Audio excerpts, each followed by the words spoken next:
Histórias do Juqueri Podcast.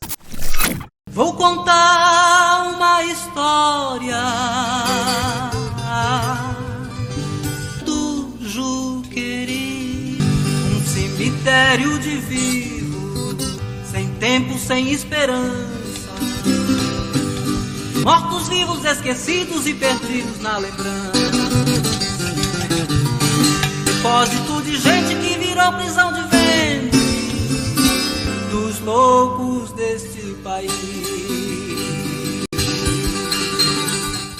Episódio 1. A Sociedade do Juqueri.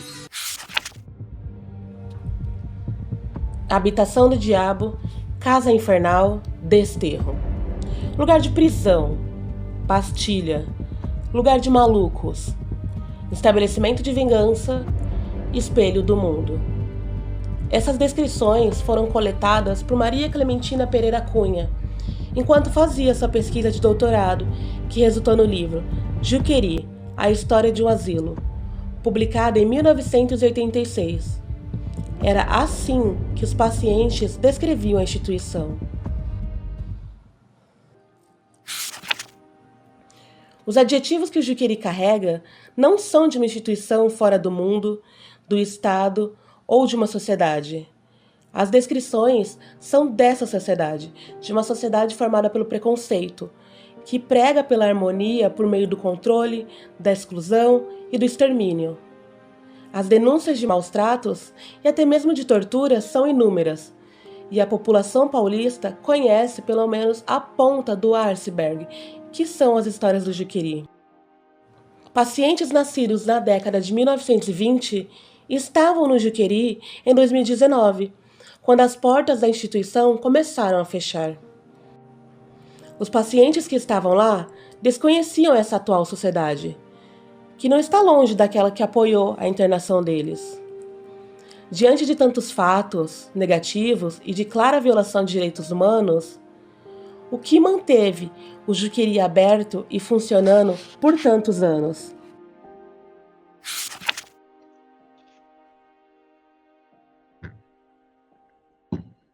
Essa é uma pergunta bem... Eu responderia ela de outra maneira, né?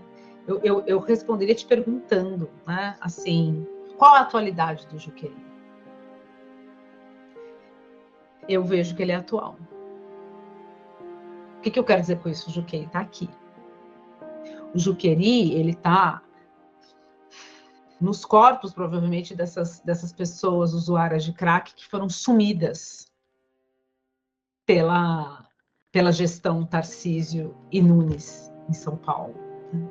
Ele está nos corpos, né, das pessoas que sofrem realmente, tem sofrimento, né, psíquico, que eu acho que é um termo melhor do que, né, esses outros, e que estão em instituições, né? Então, instituições fechadas, né? Eu acho que o Juqueri, ele é atual, né? Assim como o Barbacena, né? O fato dele ter fechado, para mim, não representa uma superação, né? Eu acho que a nossa sociedade ainda é a sociedade do Juqueri. E talvez os retrocessos que a gente vê como retrocessos nos últimos anos só mostrem isso, né? Que há sempre uma forma, né, de resistência mesmo desse poder, né, de renascer das cinzas, né?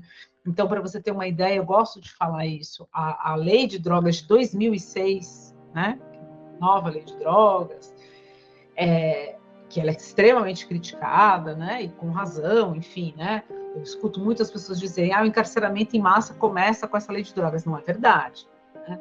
Mas ela pode ter fornecido um impulso. Agora, você sabe qual foi a origem dessa lei de drogas? Como que ela começou a ser pensada? Como um instrumento de desmanicomização. Como uma forma, né, de proibir que as pessoas que fossem dependentes, usuárias de drogas, fossem criminalizadas, né? O movimento, a luta antimanicomial estava ali muito presente na formulação dessa lei. Só que o que ela virou, né? ela virou outra coisa, né? De fato, ela despenalizou o uso, né? Só que ela agravou o tráfico. E na prática, quem é que é traficante e quem é usuário, né? Então, voltando, eu acho que, na verdade, o Juqueri está aqui agora, né? Essas pessoas que estariam no Juqueri hoje, elas estão nas prisões, elas estão nas cracolândias, né? Elas estão sendo exterminadas, elas estão sendo violentadas, porque o mecanismo, ele é o mesmo, né? E aí, acho que tem uma esperteza do poder, né? E é interessante, porque isso não é uma coisa só do Brasil, né? Nos anos 80, 90, nos anos 80, na França, né, os resultados da luta antimanicomial começam a aparecer, né? Os hospitais passam a ser fechados, porque havia ali inclusive uma mobilização intelectual muito grande, né? Além do Foucault, a gente tem o Robert Castel, que foi um autor decisivo. Só que aí o que acontece, né? Começam outras estratégias que não são piores nem melhores do que o manicômio, né? Que começam a investir sobre o corpo dessas pessoas, né, de uma maneira muito insidiosa, que são aquelas formas de controle sobre populações em situação de risco, né? O risco, ele aumenta a potencialidade da intervenção. Então, na verdade, o que você tem, né? Você tem a superação de uma forma... Não, você tem uma transformação do controle. E o que não quer dizer que a gente quer um manicômio de volta, de jeito nenhum. Mas a gente não pode perder de dimensão que o mecanismo, né, aquilo que mobiliza o poder, ele não desaparece, né? Ele continua muito premente, e talvez até mais, porque a nossa sociedade hoje, né, ela é uma sociedade que enquadra muito mais o normal e o anormal, né? E ainda por cima ela mercantiliza tudo, né? Ela mercantiliza até essas identidades, ela constrói identidades dentro do que é o anormal e ela vai produzir ali formas de satisfação, de alívio, enfim, né? Aí já estamos indo para além. Mas eu acho que é essa ideia que eu queria deixar, né? Que o Juqueri, ele não acabou, né? E acabou sem acabar. O que virá e o que já vem, né? Eu olho esses corpos hoje das pessoas que usam, né? E que são dependentes do crack. Para mim, eu vejo dessas figuras, né? Esses sujeitos do Juqueri, e eles hoje estão pedindo socorro, né? Aqui agora, eu pergunto, onde foram essas pessoas, né? Que foram absolutamente sumidas, desaparecidas, né? Da região em que elas habitavam há tanto tempo. Se o Juqueri é atual, se ele está aqui, é porque as práticas continuam, principalmente por meio do preconceito, e não apenas de raça, mas de gênero, de classe, de hereditariedade, de corpos desviantes. É difícil conceituar o que é um corpo desviante, e para isso recorremos à professora Alessandra Teixeira. A própria ideia do desvio, ela está intimamente conectada à ideia da norma. Da norma, não a lei, mas a norma, né, como esse elemento central, né, para o poder disciplinar, para o saber disciplinar. A norma, ela vai ser ela vai acompanhar, né, esse novo saber da disciplina, que o Foucault vai dizer um saber completamente diferente do saber do inquérito, né, que era o saber das ciências, que é o saber das ciências naturais, que tem uma inspiração, né, tem uma origem religiosa, depois vai ter uma apropriação jurídica, né, da soberania, e depois, enfim, as ciências naturais vão se apropriar, mas abandonando, enfim, uma série de elementos. Foucault vai dizer, no exame é uma outra coisa, é um saber muito diferente. Primeiro que ele tem uma bivalência, né? Porque ele, ao mesmo tempo que é um saber, é um poder. Então, ele vai falar, é a vigilância, a observação hierárquica, que é a vigilância, né? E a sanção normalizadora, né? Que é a norma. Então, ao mesmo tempo que vigia, pune. Por isso, vigiar e punir, né? Mas essa punição não é a punição, né? Não é a punição que nós conhecemos jurídica, né? São as micropenalidades, né? Do tempo, das condutas, né? Então, do tempo, atrasado, não atrasado, das condutas conformes, né? O normalizado e o não normalizado. Então, o desvio é tudo aquilo, né, que não está, que é construído, né, como o anormal, do outro lado da norma, e que é o tempo todo passível de vigilância e de punição. Corpos desviantes são aqueles que estão fora do normal, e o normal é determinado por uma parcela da sociedade. Na sociedade do Juqueri, os corpos anormais eram mulheres fora do papel de Amélia, homens negros pobres e vadios, crianças incontroláveis, garotas de programas, travestis, gays, lésbicas, corpos que julgavam ser necessário controlar. E o Juqueri era a instituição perfeita para isso, mas não para todos. O Juqueri era um mecanismo de micropenalidade. A internação ocorria por meio de um discurso da salvação, talvez de cura, mas o objetivo claro era o controle. Extinguir da sociedade aqueles corpos que não representavam o perfil idealizado para a sociedade que buscavam construir. Não é todo corpo desviante que vai parar num hospital psiquiátrico, num manicômio. Não é, né? Ou hoje numa comunidade terapêutica, né? São alguns corpos, né, entre os desviantes, né? E aí a gente sabe que essa seleção, ela continua se dando por aqueles elementos hierárquicos centrais, né, que formaram nossa sociedade, que são a raça, a classe e o gênero, né?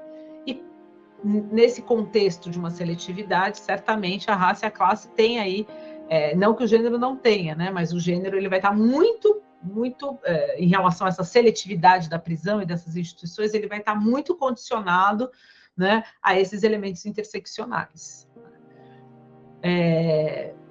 Então é isso, quer dizer, você continua institucionalizando, né, naquele mecanismo de uma própria produção, né? O Foucault chamou de delinquência, mas a gente pode chamar de produção dessa marginalidade, né?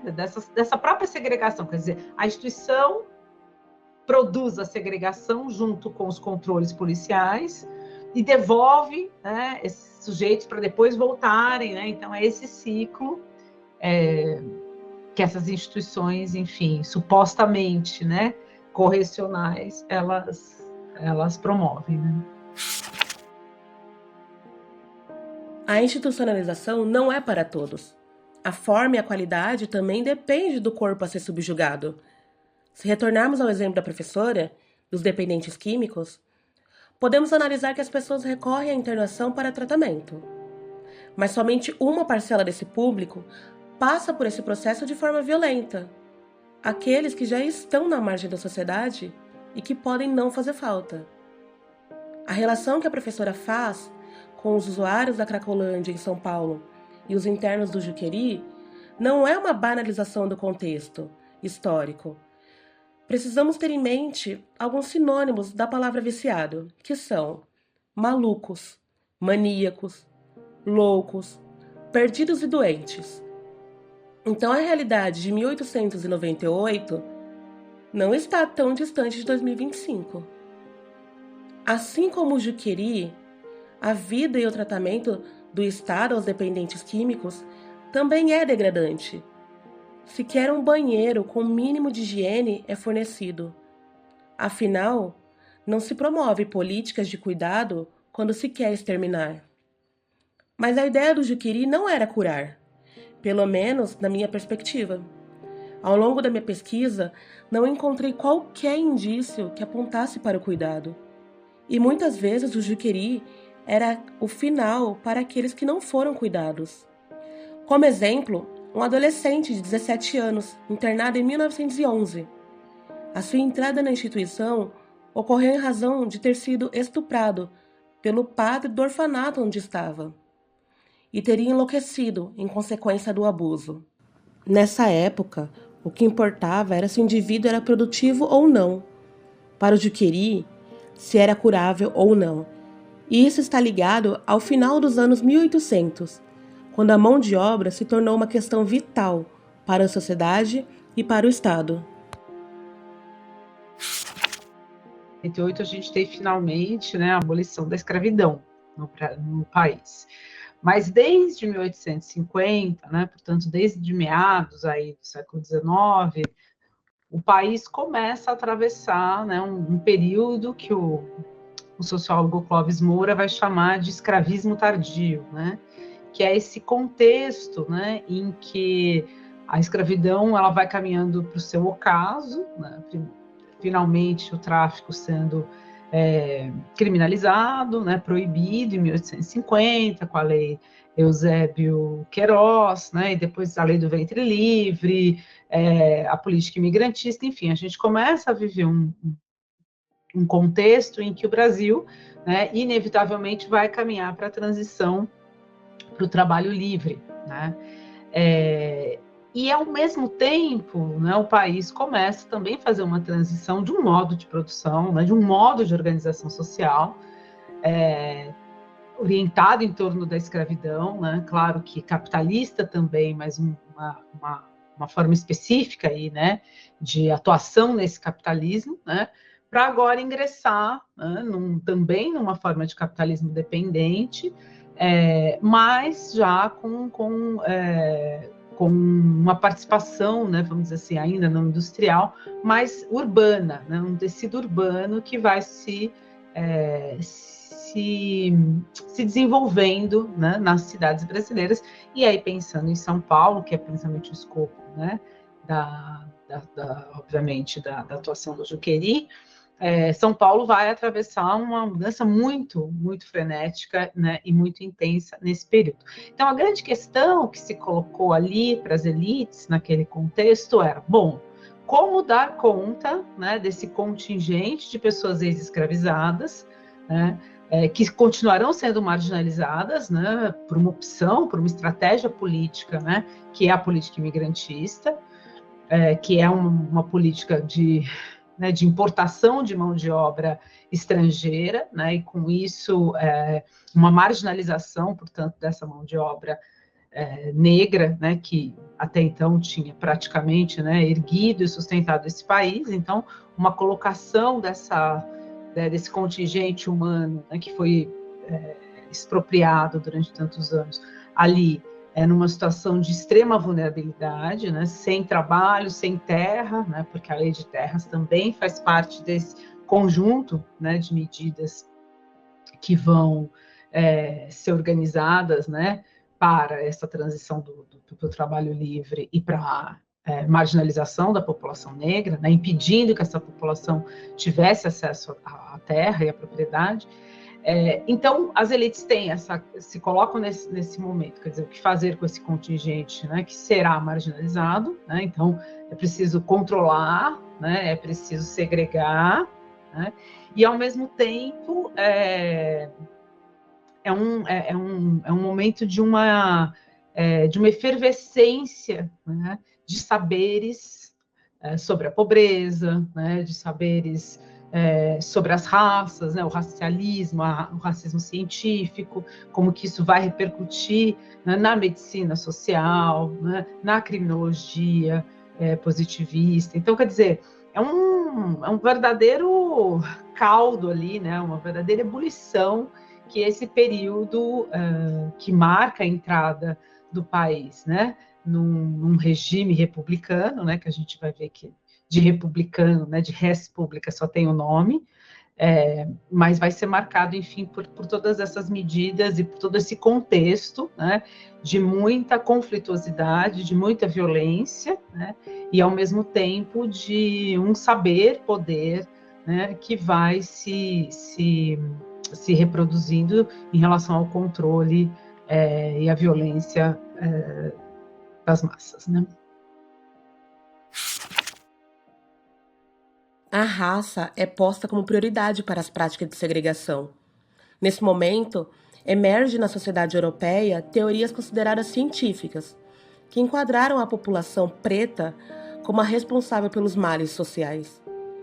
As ideias predominantes no período, e muitas ainda são usadas atualmente, para justificar o preconceito, principalmente as ideias de Cesare Lombroso, de que o preto é um delinquente nato. Ex-escravizados sem qualquer suporte, sem terras e sem emprego, são presos por vadiagem e se tornam um perigo social. A periculosidade, ela foi uma... Bom, primeiro ela é uma categoria que ela é forjada, ela é construída nessa confluência do saber médico e o saber jurídico, né? Basicamente o saber criminológico, né? Entender que essa categoria periculosidade que foi formada, né, forjada, né, por uma figura que é, né, o Lombroso e toda a escola positiva ali que está com ele, né, como uma maneira, né, de classificação, de classificação humana, né, e a gente sabe, cronologia, frenologia, enfim, né, então a ideia de uma biodeterminação dos comportamentos, isso tudo que vai surgir ali na Europa, no século XIX, no meado do século XIX, é uma grande invenção, né? Cesare Lombroso se torna um fantasma assustador na história criminal do Brasil, e suas ideias foram mais longe que enquadrar o homem preto como um criminoso nato. O médico comparava o negro com animais. Para ele, se incluir o preto na mesma espécie do homem branco, poderia também incluir o lobo, o cão, o burro, o cavalo, a cabra e a ovelha. O discurso do médico é sempre com o objetivo de incluir a pessoa preta como inferior. Ainda hoje, você vai encontrar o termo periculosidade, primeiro, no próprio Código Penal brasileiro, né, que sofreu, inclusive, reformas, uma grande reforma liberal, liberalizante, humanizadora, nos anos 80 já do século XX, e continuou sofrendo reformas, e ainda assim a palavra periculosidade ainda está no Código. Tá? Então, ela ainda é uma categoria que norteia, né, a aplicação da pena, né, e não só a aplicação da pena, mas o cumprimento da pena.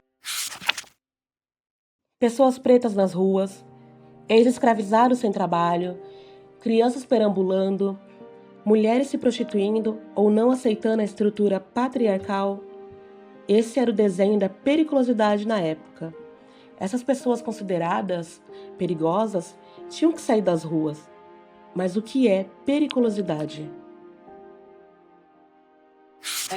É uma grande invenção que veja, embora ela foi formada, embora ela tenha sido totalmente forjada nesse contexto desses saberes, né, antropobiométricos, etc., ela é completamente aplicada e utilizada no saber jurídico, né, pelo não saber jurídico, né, mas no fazer jurídico, melhor dizendo, né, e ela vira uma espécie de coringa, né, tanto que ela pode ter uma função, ela teve uma função estratégica no contexto ali, né, como eu falei para você, desse pós-abolição, ela foi colocada tanto na lei da vadiagem, né, então, veja, durante a primeira metade do século XX, no Brasil, até um pouco mais, para a lei, tá, o perigoso era o vadio. Olha que interessante. O homicida, não. O estuprador, não. Mas o vadio, sim. A vadiagem, ela era autorizadora, né, do envio das pessoas para colônias correcionais. É uma espécie, né, uma espécie de, não de manicômio, mas da lógica um pouco do manicômio, né? Então, o que ela faz? Ela fala, existem duas medidas de segurança, uma que é para o louco e outra que é para o perigoso. Veja, o perigoso aí era o vadio, não o louco. Então, isso dá a dimensão dessa absoluta polivalência dessa categoria e de como ela é uma categoria e continua sendo política, de uso político. Ao longo da minha pesquisa, encontrei o caso do menino Júlio, que foi preso em fevereiro de 1923. E a polícia se negava a dizer onde ele estava. A mãe recorreu aos jornais para denunciar a postura da polícia. Em julho daquele ano, o menino foi condenado pelo crime de vadiagem e por mendicância, que é a prática de pedir esmola. Júlio foi internado no Instituto Disciplinar. No ano seguinte, aos 12 anos, o menino foi internado no Juqueri, onde foi diagnosticado com epilepsia e imbecilidade, e com isso passou a vida na instituição. Júlio faleceu em 1946, ainda dentro do Juqueri. Diversas doenças que hoje não estão alocadas no saber médico-psiquiátrico foram motivações para segregar diversas pessoas, tal como o consumo do álcool. Então a prática de ficar na rua bebendo gin, a cerveja em volta da churrasqueira com os amigos, a taça de vinho no final da noite, nos levaria para o Juqueri. E como isso aconteceria? Pelo discurso da degenerescência, que no Brasil ganha mais espaço em razão da racialidade. Esse exemplo também está presente nos prontuários dos pacientes do Juqueri. A análise dos antecedentes familiares para determinar se aquela pessoa era degenerada ou não era corriqueira, inclusive com crianças e adolescentes. Em julho de 1922, um menino de 11 anos foi internado no Juqueri. O diagnóstico apontado pelos médicos foi de degenerado alcoolista, e mesmo sem apresentar qualquer outro estigma de degenerescência, considerando que a bebida alcoólica era apontado como um sintoma da degenerescência, o diagnóstico ficou fixado como degenerado. Degenerado era um indivíduo sem qualidades, um ser humano inferior aos demais, não evoluído. A ideia é baseada na teoria de evolução de Charles Darwin. Na sociedade do Juqueri, o consumo de bebidas alcoólicas era um sintoma que determinava sua internação. E diversas vezes, o consumo não precisava ser do paciente. A conduta dos seus familiares também era analisada para determinar o seu quadro. Mas se o consumo do álcool lhe encaminhava para um hospício, o que é loucura? A loucura foi uma invenção, né, da modernidade, ou antes até da modernidade, se a gente vai seguir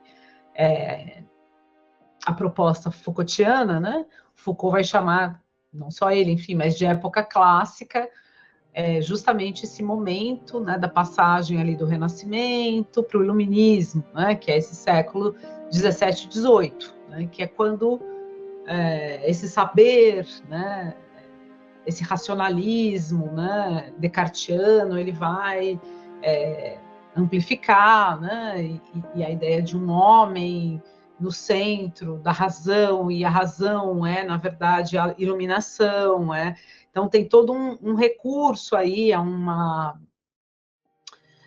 discursividade, né, que vai precisar construir, né, através da norma, né?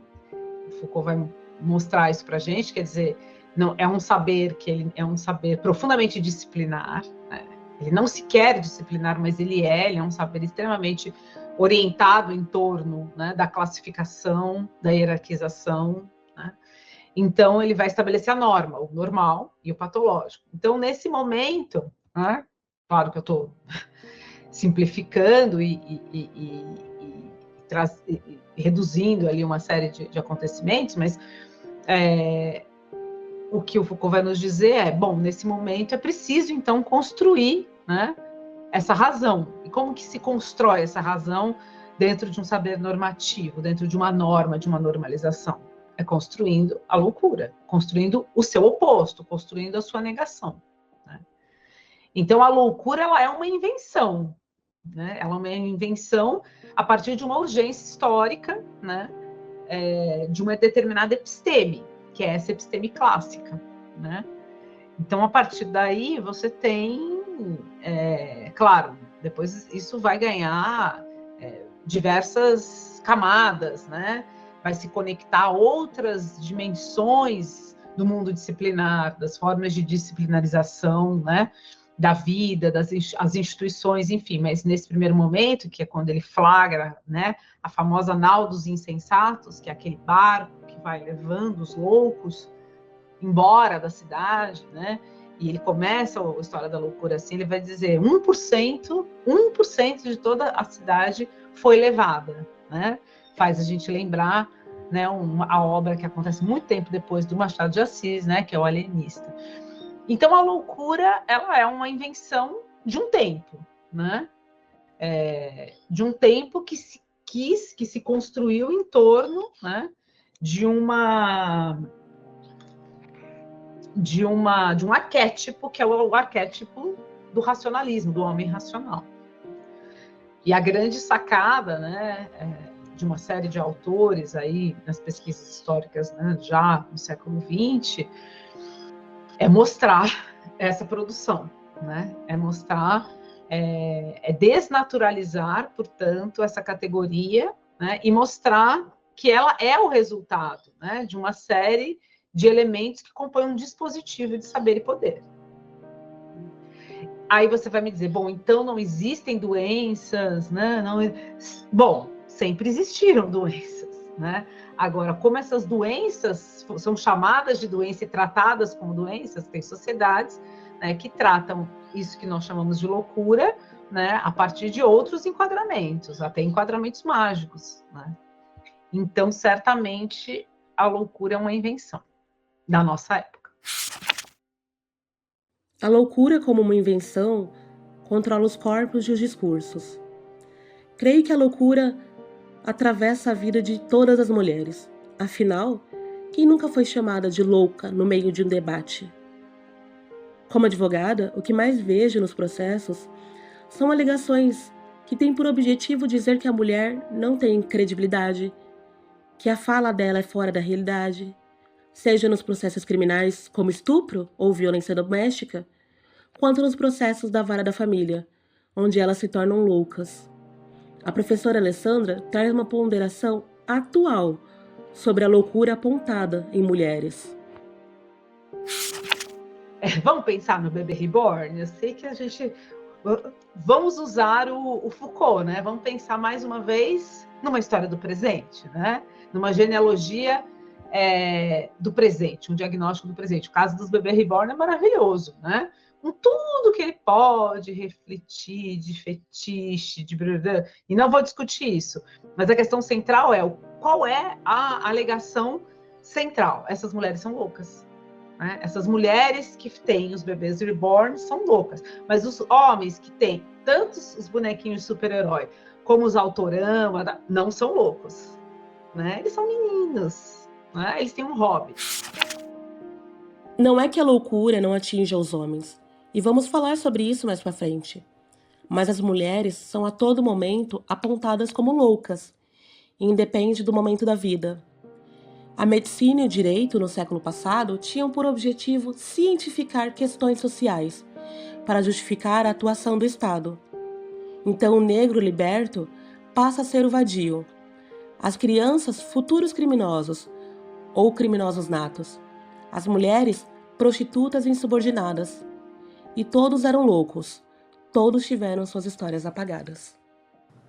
Histórias do Juqueri Podcast é uma ação de extensão da Universidade Federal do ABC e tem por objetivo abordar as facetas dessa instituição, trazendo para vocês fatos que tentaram esconder.